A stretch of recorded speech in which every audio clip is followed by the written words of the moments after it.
आज एक सवाल है कि मैं नाम नहीं लेता जिनका सवाल है कि मेरे साथ कुछ दिनों से कुछ अजीब सी चीज़ें हो रही हैं। मुझे कुछ दिखाई देता है कभी-कभी, कुछ काम कर रहे होते हैं तब ऐसा लगता है कि मेरे साइड से कुछ वाइट कलर का गया है और फिर देखते हैं तो कुछ नहीं होता है। और कभी-कभी ब्लैक कलर का कुछ गया है, ऐसा लगता है कि उधर कुछ है लेकिन कुछ नहीं दिखता है। ये एक बार या 2 बार नहीं होता है, ऐसे बहुत बार होता है। ये सब पहले लगता था ये सब मेरा भ्रम है, लेकिन ये चीज़ बहुत बार हुई है, तब मुझे डाउट होने लगा। कल रात वही हुआ, मैं जब सो रहा था रात को, तब मुझे लगा दरवाजे से थोड़ा आवाज़ आया है। फिर पीछे मुड़कर देखा तो एक इंसान जैसा कोई शैडो गया।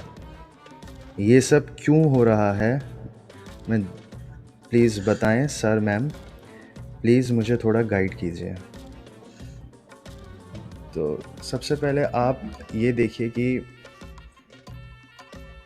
इशू कोई आपको दिख रहा है, कोई आपके आसपास गुजर रहा है, मान के चलिए कोई बहुत बुरा भूत है, कोई प्रेत ही है फाइनल। तो वो उस जो आपको आकृति दिख रही है, इशू उसमें नहीं है। इशू ये है कि आपको फियर है, फियर आपके अंदर है। कल्पना कीजिए अगर आपके अंदर फियर एग्जिस्ट ही नहीं कर रहा है। अगर मेरे सामने कोई भूत प्रेत आ जाता है, मान लेते हैं भूत प्रेत है और मेरे आगे कोई भूत प्रेत आ गया और आपके अंदर फियर जैसे कोई चीज़ एग्जिस्ट नहीं कर रही है, या जिस किसी साधु संत को आप मानते हो कि हाँ ये भावनाएं इसे नहीं चला सकती, ये भावनाओं से ऊपर उठ गया है, तो साधु संत के पास अगर भूत प्रेत असली वाला जो हम मूवीज में देखा है और वो चिल्लाते हुए कुछ चुड़ैल आ रही है, तो वो उसके सामने आ जाएगा, क्या उस संत को कुछ इशू होगा? नहीं, क्योंकि फियर एग्जिस्ट नहीं कर रहा उसके लिए। तो हमारा इशू आकृतियां नहीं है, पहले हमें ये समझना है। हमारा इशू बाहर नहीं है, हमारा इशू ये है कि फियर कोई दूसरी चीज स्टिमुलेट कर गई। आप मूवीज देखते हैं, बहुत लोग मूवीज देख के डर जाते हैं और मूवीज देख के मर जाते हैं। ऐसे बहुत सारी मूवीज हुई हैं हिस्ट्री में जिनको बैन कर दिया गया कि सिनेमा हॉल में नहीं दिखाएंगे हम, क्योंकि उनसे इंसानों की डेथ हो गई, हार्ट अटैक्स। इशू बाहर किसी आकृति में नहीं है। अगर ये हम किसी तरह समझ गए तो वो इशू बचा ही नहीं, फिर वो मनोरंजन हो जाएगा आपके लिए। सबसे पहले आपको अपने माइंड में ये क्लैरिटी लानी है, इस क्लैरिटी पर आपको मनन करना है, यानी कि इस क्लैरिटी के बारे में स्टडी करना है और उस पर ध्यान लगाने। क्लैरिटी अगर आपके आ गई तो फिर वो आपके लिए मनोरंजन है। आप मूवी देखने सिनेमा हॉल जाते हैं, उसी मूवी को देख के काफी लोग हार्ट अटैक से मर रहे हैं। आप पैसे देकर जाते हैं ना सिनेमा हॉल, कोई 500 रुपए का टिकट होता है, कोई 1000 रुपए का टिकट होता है। क्या चाहते हैं हम वहां पर? कि हमें उत्तेजनाएं मिले, फियर हो। अगर आपके जीवन से फियर हट गया, क्योंकि आपकी भावनाएं, आप फिर रिमोट नहीं हो, आप मशीन नहीं हो, आप इंसान हो, यानी कॉन्शियस बीइंग हो। आप खुद डिसाइड करोगे कि मैं ये भावना फील करना चाहती हूँ या चाहता हूँ, तो आपके साथ फील होंगी। तो मान लीजिए कोई भूत प्रेत है, तो वो आपके लिए मनोरंजन से ज्यादा कुछ नहीं रह जाएगा। फिर वो अगर घूम रहा है, फिर रहा है, तो आप उससे बातें करेंगे, वो आपके लिए सिर्फ एक मूवी रह जाएगी। और यहां अभी भी जो हम यहां आपसे बात कर रहे हैं, हम भी जब मूवी से ज्यादा कुछ नहीं है, या आपके सेंस ऑर्गन ही तो हमारा अनुभव करवा रही हैं आपको।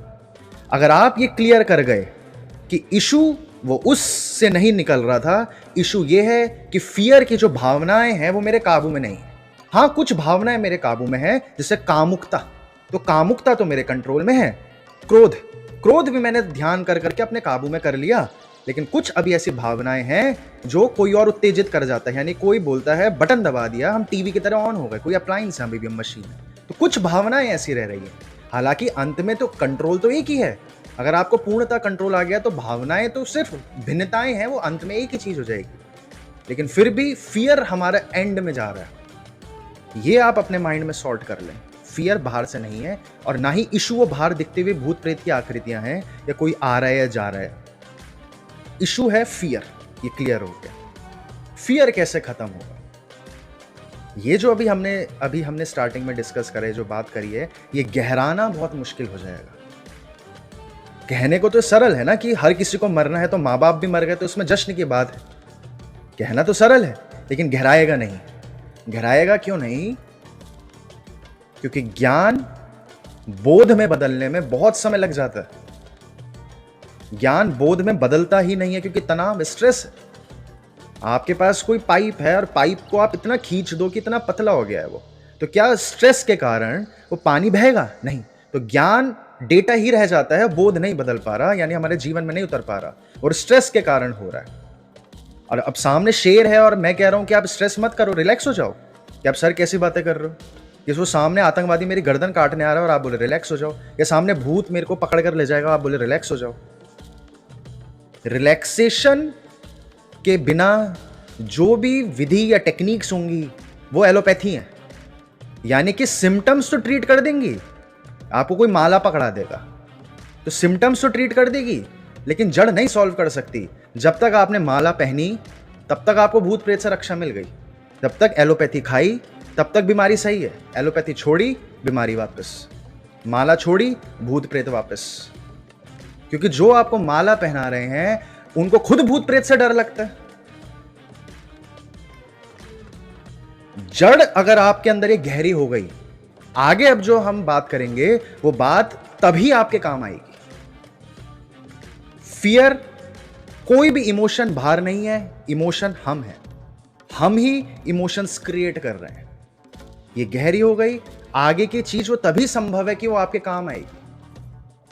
अगर आज भी आपको वो दिखे या कल भी आपको वो दिखे, तो आप उसे देखें और सोचें कि फियर क्यों है मुझे। आपको दिखेगा कि अज्ञानता के कारण फियर है, मुझे पता नहीं है वो क्या चीज है। और आप ये भी समझें कि अगर आप ऐसे समझते हैं कि कुछ एंजल्स होते हैं, क्योंकि आपका हम पे पहले भी मैसेज आया था कि कुछ एंजल्स होते हैं क्या, कुछ एंजल नंबर्स हैं, कुछ इस प्रकार का मैसेज है। तो हर इंसान अपने कल्चर से बना हुआ है। जैसे इंसान के ब्लड ग्रुप अलग है ना, तो उसे बताना मूर्खता हो जाएगी ना कि तुम ये ब्लड ग्रुप भी चढ़ा सकते हो, तुम बी हो तो तुम अपने अंदर ओ भी चढ़ा दो, नहीं संभव है। वैसे किसी भी इंसान के मस्तिष्क को बदलना मूर्खता है। जब अगर आप इस विधि से बने हैं, इस कल्चर के बीच में पैदा हुए हैं कि ये चीजें होती हैं, तो मैं गलत हो जाऊंगा कि आपको बोलूं नहीं नहीं ये चीजें नहीं होती। वो रेजिस्टेंस नहीं क्रिएट करनी है। जिस जगह पर आप हो उस जगह पर मैक्सिमम कैसे किया जा सकता है। क्योंकि अगर आपको कोई और बोलेगा, वो बोलेगा भूत तो होता ही नहीं है, फिर दूसरा बोलेगा नहीं नहीं भूत होता है, तो फिर भगवान कहां से। तो इसलिए आप जिस स्थिति पर हो उस स्थिति को बस ओपन होके देखो, तो आपको दिख जाएगा वो फियर जो हो रहा था। आपको बदलाव नहीं करना है कुछ भी, बस फियर जो हो रहा है वो आपको जानकारी का अभाव है कि वो क्या चीज है। अगर आपको पता चल जाएगा एक शैतान पड़ोसी बच्चा है, रोज रात को खटखट करने आता है आपको, तो आपको ज्ञान हो गया। आपको पता चल जाएगा किसी पूर्वज की आत्मा है, मान लीजिए आत्मा है, तो आपको ज्ञान हो गया। उसने बोला कि मैं हूं बेटा, मैं तुम्हारा देखने आता हूं, बस तुम सही तो हो, तो आपका फियर खत्म हो जाएगा। पहले आपको यह समझना है कि फियर अंदर है। दूसरी चीज फियर क्यों है, क्योंकि हमें पता नहीं है वो क्या चीज है। और पता क्यों नहीं है, क्योंकि उसके लिए हमें आंखें खोलनी पड़ेंगी, और आंखें खोलने की हमारी हिम्मत नहीं हो रही है। कैसे पता चलेगा सांप में जहर है कि नहीं है? देखना पड़ेगा ना। तो वो आंखें क्यों नहीं खोल पा रहे हम? आंखें खोलने की हिम्मत नहीं हो रही, क्यों? फियर। आपको बस ये गहराना है। उसके बाद जब आप इस सवाल पर अटकोगे कि मैं जान क्यों नहीं पा रही हूं, मैं देखती हूं क्या है ये चीज, तो आपके लिए मात्र एक मनोरंजन रह जाएगा और कुछ भी नहीं होगा। आपके हजारों रुपए बचेंगे जो आप मूवीज देखने जा रहे हो। आप वेस्ट के पास जाओगे, वो तो बोल देगा आपको स्किज़ोफ्रेनिया है, वो मानसिक बीमारी है, और एक बोरा भर के दे देगा कि गोलियां खाओ। क्योंकि वो बोलते हैं नहीं, इंसान को सिर्फ एक ही चीज दिख सकती है, शिव जी मौजूद नहीं है। ये पूरी दुनिया के रिलीजन्स बेवकूफ हैं। ये जो हिमालय में जो लोग जा रहे हैं ईएमएफ की रीडिंग नापने, वो जो उनके मशीन्स में रेडिएशंस आ रही हैं उनकी मशीन्स में, वो सब गलत हैं। लोगों के अनुभव गलत हैं। जैसे कोरोना में क्या करा उन्होंने कि आप एसिम्टोमेटिक कैरियर हो, आपको नहीं पता आप बीमार हो, क्योंकि आपके शरीर को कुछ पता ही नहीं है, वो ये मानकर चलते हैं। तो बोल देते हैं कि अगर तुम्हें अनुभव हो रहे हैं तो गलत है। तो इस वजह से हम ये सारी छोटी छोटी चीजों की वजह से हमें पता ही नहीं चल पा रहा वो चीज क्या है। अगर इस चीज के प्रति आप ओपन होंगे तो आपको रियलाइज होगा कि कुछ ही लोगों को इस प्रकार के अनुभव होते हैं। तो आप इसे जिस दिन खुशकिस्मती से देखने लग जाओगे, इसके तरफ पॉजिटिव एटीट्यूड अपना लोगे, तो अगर वो भूत प्रेत भी होगा ना, वो भी आपसे घबरा जाएगा, क्योंकि आपके अंदर ईश्वर है। वो जो भी है वो आपसे बड़ा नहीं है। वो आपसे बड़ा होता तो आपके पास नहीं आता, आप उसके पास जाते। वो आपसे बड़ा नहीं है, बस हम आंखें बंद कर रहे हैं क्योंकि हमें फियर था। फियर क्यों था? क्योंकि हमें लग रहा है कुछ तो गड़बड़ होगी। वो कुछ गड़बड़ नहीं होगी। हमारी माता जी के साथ आते हैं, श्रीधर जी आप तो हमारी माता जी के साथ, और आप लोग भी अगर ऐसे आपने और एक्सपीरियंसेस सुने हैं, आप लोग भी एक्सपीरियंसेस रहे होंगे, रेगुलर होते हैं, डेली होते हैं, डेली। लेकिन हम लोग इसके ऊपर जितना ध्यान हम इस पे लगा देते हैं कि बॉस को क्या हम बोलें, बॉस हमारी सैलरी बढ़ा दे, या ड्राइविंग कैसे सीखें हम, ड्राइविंग कैसे सीखें, ड्राइविंग सीखने हम 2-3 महीने लगाते हैं। अगर हम इन चीजों पर इतना ध्यान लगा देंगे, किन चीजों पर, हमारे भावनाएं हमारे काबू में आ जाएं, हमारे फियर्स को हम ओपन करके स्टडी कर लें, तो कुछ भी नहीं। आज आप ये करें, इसके आगे अगर आपको होता है तो आप दोबारा बताएं, क्योंकि आगे मैं बताऊंगा तो वो किसी काम का नहीं है। वो ये बात हो जाएगी कि मैंने अपना काम निपटा दिया बस। आज अगर फिर से दिखता है, कल फिर से दिखता है, उसे हंसी पूर्वक स्वीकार करें, उसके प्रति उत्साह रखें। कोई आपसे मिलने आया है, क्या पता क्या लाया है, और अगर वो आपको मार सकता है तो फिर वो ईश्वर है, क्योंकि हमने क्या बोला है, यह ईश्वर के हाथ में सब कुछ है, और वो अगर ईश्वर नहीं है तो वो आपको नहीं मार सकता। ईश्वर, अगर आप डेफिनेटली अगर आपको ये चीज दिखती है तो आप ईश्वर पर भी विश्वास करते हैं, तो अपने ईश्वर पर विश्वास रखें, कोई कुछ नहीं कर सकता। पॉजिटिव एटीट्यूड रखें, आंखें नहीं बंद करनी, आंखें बंद करके कुछ नहीं होगा।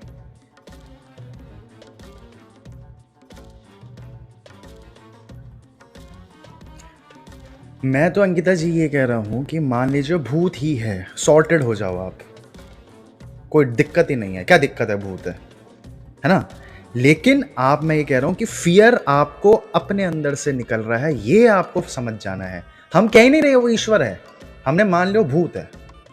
फियर आपके अंदर से निकल रहा है, और क्योंकि आपको ये समझना है कि जिस उम्र में भी आप हो, उस उम्र में हम व्यक्ति नहीं बन पाते, उस उम्र में हम समाज हैं, समाज है, सोसाइटी है हम। अगर आप इस सोसाइटी में पैदा हुए हो जहां पे स्वप्न में जीसस दिखते हैं, तो जीसस के मित्र लजारस आपको दिख जाएगा, जीसस आपको दिख जाएगा। अगर आप इस सोसाइटी में पैदा हुए हो जहां मोहम्मद की पूजा होती है, तो आपको मोहम्मद से पहले के प्रॉफिट्स दिख जाएंगे, मोसेस दिख जाएगा। लेकिन अगर आप, क्योंकि आप व्यक्ति नहीं हो, लेकिन क्योंकि हम अभी भी रिमोट से कंट्रोल हो रहे हैं, तो जिस सोसाइटी में अगर आप पैदा हुए हो, अगर वहां पे माँ दुर्गा की पूजा होती है, क्योंकि आप जिस जगह पर रहते हो वहां पे माँ दुर्गा की पूजा होती है, माँ काली की पूजा होती है, तो उनसे मिलते जुलते चीजें ही आपको दिखेंगी। क्योंकि अगर आप मिठाई की दुकान में जाओगे तो वहां आपको पटाखे नहीं मिलेंगे। हम कल्चर हमें डोमिनेट करता है स्टार्टिंग में, क्योंकि आप बहुत छोटे हैं। और ओशो बोलते हैं कि हमारी जर्नी ही समाज से, यानी कि कल्चर से व्यक्ति की तरफ है, यानी कि हम कंट्रोल से हमें स्वतंत्रता की तरफ हमारी है। तो हो सकता है अभी हम इस स्थिति पर हैं कि हम अपना व्यक्ति अलग नहीं कर पा रहे हैं, हम समाज हमें डोमिनेट कर रहा है। तो वो समाज, यानी कि वो चीज बार बार दिखेगी ही दिखेगी। तो इसके लिए मैं आपको एक, अगर आप पूजा करती हैं, यानी कि ईश्वर पर विश्वास रखती हैं, फेथ है आपका, तो उससे शक्तिशाली कोई चीज नहीं है। मैं आपको एक मंत्र दूंगा, अगर आप मंत्र करती हैं, मैं अपनी माता जी से आपको एक मंत्र दिलवाऊंगा, आप वो मंत्र करेंगे, क्योंकि आपकी विधि आप समझिए। आप और हम हिंदी में बातें कर रहे हैं, तो हिंदी के जरिए ही मैं अपनी बात बोलूंगा। आप जिस कल्चर में हैं, जिस सोसाइटी में हैं, हम समाज है ना, हम समाज है, समाज से बने हम, तो उसी विधि से आप करेंगे। तो वो मैं आपको आज दे देंगे इन्हें, तो आप वो करेंगे, आपको बहुत ज़्यादा सेटलमेंट मिलेगी। लेकिन अंत में आपको ये समझ, बहुत इम्पॉर्टेंट चीज़ आपको बताते हैं हम और आप सभी को, कि ये जो चीज़ है इसके ऊपर बहुत सारी किताबें लिखी गई हैं। जैसे कि टेलीसाइकिक्स, ये एक बहुत ही फेमस किताब है टेलीसाइकिक्स। उसमें डॉक्टर जोसेफ ने ये किताब लिखी है। तो डॉक्टर जोसेफ मुर्थी उस किताब में वुडू कर्स के बारे में बताते हैं, और इस प्रकार की कहानियाँ हैं जहाँ पे जैसे डर लग रहा है, फियर हो रहा है, तो एक इंसान है, एक उन्होंने बहुत ही डिटेल में उस स्टोरी को बताया है कि एक लेडी थी, एक वुमन थी, जिन्हें ऐसा लग रहा था कि उनके बगल जो नेबर्स हैं वो लोग सब मिलकर उनके अगेंस्ट कुछ कॉन्स्पिरेसी कर रहे हैं, और वो लोग चाहते हैं कि वो जो लेडी है वो मर जाए। ऐसा उन्हें बहुत ही ज़्यादा भ्रम हो चुका था, या फिर जो भी हो सकता है वो बिल्कुल सत्य बोल रही हूँ। उनका कहना था कि वो लोग चर्च जाते हैं, वो पूरा जो ग्रुप है वो चर्च जाते हैं, और कुछ इस प्रकार से देखा भी गया था कि वो लोग सच में चर्च जाते थे, और उनके बहुत ज़्यादा उस लेडी के अगेंस्ट बहुत ही अजीब कुछ कनेक्शंस रहे थे। तो उनको लगता था कि वो उसे मारना चाहते हैं, और वो लोग कुछ रिचुअल्स भी करते हैं। तो वो जो ग्रुप था वो उन्हें कंट्रोल कर रहा है, ये ऐसा उनका मानना था, और उन्हें लग रहा था, वो इतनी फियर में डूबी हुई थी कि वो इस स्तर तक पहुंच गई थी कि कुछ ही दिन बाद मेरी मौत भी हो सकती है, और वो मौत को स्वीकार करके ऑलमोस्ट बैठी हुई थी। स्वीकार इन द सेंस उन्हें लग रहा था कि मर जाऊंगी, आउट ऑफ फियर वो ये पूरा अपना माइंडसेट बना चुकी थी। फिर कुछ दिन बाद ही वो डॉक्टर जोसेफ से मिलती कि आप जो प्रेयर कर रहे हैं उसमें आपको एक लाइन ऐड करनी है आज से। वो लाइन ये है कि आप शिव को मानते हैं, आप शक्ति को मानते हैं, माँ काली को मानते हैं। तो आपको बोलना है कि आपके अंदर जो शिव का अंग है, आपके अंदर जो शक्ति बसी है, उस अंग को आपको जागृत करना है। आप इनफाइनाइट है। तो आज से जब भी आप प्रेयर कर रहे हैं, आपको ये लाइन ऐड करनी है कि मैं इनफाइनाइट हूँ, मैं बहुत ही ज़्यादा पावरफुल हूँ, और मेरे अंदर शिव बसता है, मेरे अंदर शक्ति बसती है। सिर्फ ये 3 लाइन आपको दोहरानी है। आप लिख लीजिए कि मेरे अंदर शिव बसता है। केवल ये लाइन, ये शब्द दोहराने से आपको महसूस होगा कि आप कितने पावरफुल हैं, क्योंकि ये जो शब्द हैं यही आपकी रियलिटी क्रिएट करते हैं। और आपके इन शब्दों में कितनी पावर होती है कि आपके एक शब्द से आप अपने जेनेटिक्स तक बदल सकते हैं। ये आज साइंस भी प्रूव कर चुकी है कि आप एक शब्द से आप जेनेटिक्स बदल दे रहे हैं। इस स्तर तक ये चीज़ पहुंच चुकी है। तो ये आपको समझना है, और केवल ये 3 शब्द आपको यूज़ करने हैं। और वो जो वुमन का, जो लेडी का केस हम आपको बता रहे हैं, जो उन्होंने अपनी किताब में लिखा है टेलीसाइकिक्स में, तो उसमें डॉक्टर जोसेफ ने उन्हें कुछ इसी प्रकार के शब्द उनकी प्रेयर में ऐड कराए थे। तो वो करीब 5 से 6 दिन उन्होंने उस प्रेयर में वही शब्द बोले थे कि मैं इनफाइनाइट हूँ, और इसी प्रकार के शब्द थे।